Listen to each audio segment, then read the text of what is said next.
नमस्ते बच्चों, अर्थशास्त्र कक्षा 12 में आपका हार्दिक अभिनंदन और स्वागत। आज हम पढ़ेंगे आगम की अवधारणा, कंसेप्ट ऑफ रेवेन्यू भाग 1, जिसमें हमारा अध्ययन बिंदु रहेगा आगम का अर्थ एवं उसके प्रकार। पिछले अध्याय में हमने लागत की अवधारणाओं का विस्तार से अध्ययन किया। अब हम उत्पादक को अपने उत्पाद के विक्रय से होने वाली आय या आगम का अध्ययन करेंगे। प्रत्येक उत्पादक या फर्म का उद्देश्य अधिकतम लाभ अर्जित करना होता है। उसका लाभ तभी अधिकतम हो सकता है जब वह कम से कम लागत पर वस्तुओं को उत्पादित कर अधिक मूल्य पर विक्रय करे। लाभ की मात्रा वस्तु की उत्पादन लागत एवं उसके मूल्य के अंतर के बराबर होती है। यदि लागत दी हुई है तो लाभ वस्तु के विक्रय मूल्य पर निर्भर करेगा। बिक्री की मात्रा जितनी अधिक होगी, कुल लाभ भी की मात्रा सामान्यतः उतनी ही अधिक होगी। सामान्यतः बिक्री मूल्य को आगम भी कहते हैं। आगम का अर्थ। आगम से आशय फर्म या उत्पादक के समस्त द्रव्य से है जो वह अपने कार्य से चाहे वस्तुएं बनाकर अथवा सेवाएं प्रदान करके प्राप्त करती है। कुल आगम को बाजार में कुल बिक्री राशि के रूप में परिभाषित किया जाता है। फर्म अपने उत्पादन की विभिन्न मात्राएं अपने ग्राहकों को प्रचलित बाजार कीमत पर बेचती है। अतः उत्पादन की मात्रा को कीमत से गुणा कर कुल आगम की गणना की जा सकती है।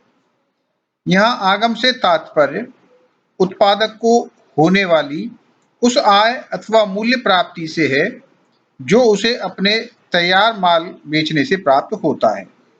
इस प्रकार किसी उत्पादक को प्राप्त होने वाले कुल आगम में उसकी लागत के अतिरिक्त उसके लाभ भी समाहित होते हैं। अर्थशास्त्र में आगम को 3 भागों में विभक्त किया जा सकता है। पहला कुल आगम, टोटल रेवेन्यू, दूसरा औसत आगम, एवरेज रेवेन्यू, और तीसरा सीमांत आगम, मार्जिनल रेवेन्यू। कुल आगम, टोटल रेवेन्यू या टीआर, एक फर्म द्वारा वस्तुओं की एक निश्चित मात्रा विक्रय करने से जो आय प्राप्त होती है उसे कुल आगम कहते हैं। फर्म का कुल आगम फर्म द्वारा बिक्री की मात्रा Q को उसकी वसूली गई कीमत P से गुणा करने पर प्राप्त किया जाता है।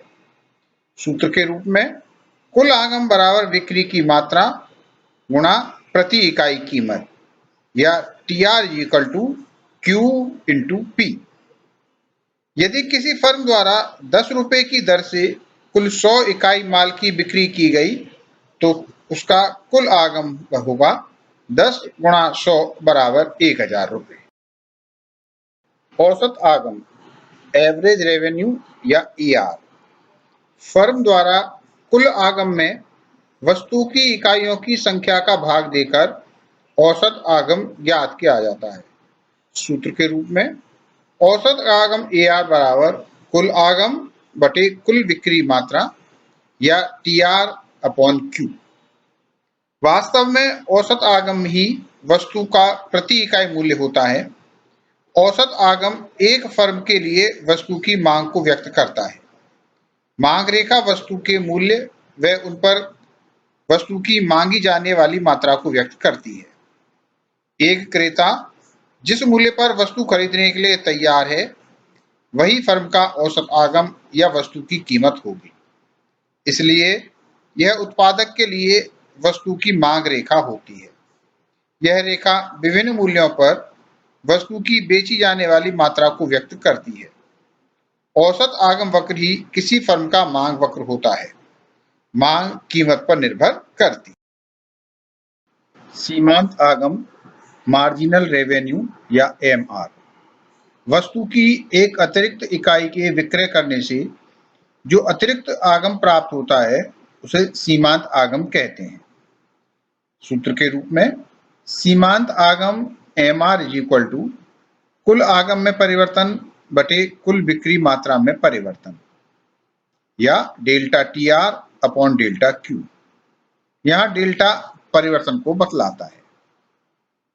अन्य सूत्र के रूप में सीमांत आगम mr is equal to TRN minus TRN-1। TRN बराबर nवीं इकाई से प्राप्त कुल आगम एवं TRN-1 बराबर n-1वीं इकाई से प्राप्त कुल आगम है। यहाँ तालिका में कुल आगम, औसत आगम व सीमांत आगम को दर्शाया गया है। कुल आगम TR बिक्री की मात्रा Q तथा कीमत प्रति इकाई P से को गुणा करने पर प्राप्त होता है। औसत आगम AR कुल आगम TR में बिक्री की मात्रा Q का भाग देने से प्राप्त होता है, जबकि सीमांत आगम कुल आगम में परिवर्तन बटे बिक्री की मात्रा में परिवर्तन से प्राप्त होता है।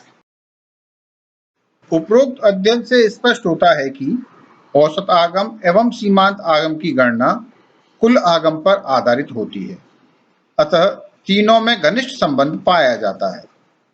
प्रतियोगिता के आधार पर अर्थव्यवस्था में बाजार को प्रमुख रूप से 3 भागों में बांटा गया है: पूर्ण प्रतियोगिता, एकाधिकार तथा एकाधिकारात्मक बाजार।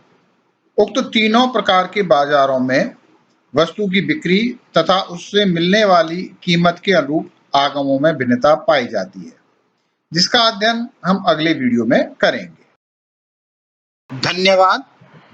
यदि आपको ये वीडियो पसंद आई तो इसे लाइक करें, शेयर करें और मेरे चैनल को सब्सक्राइब करें।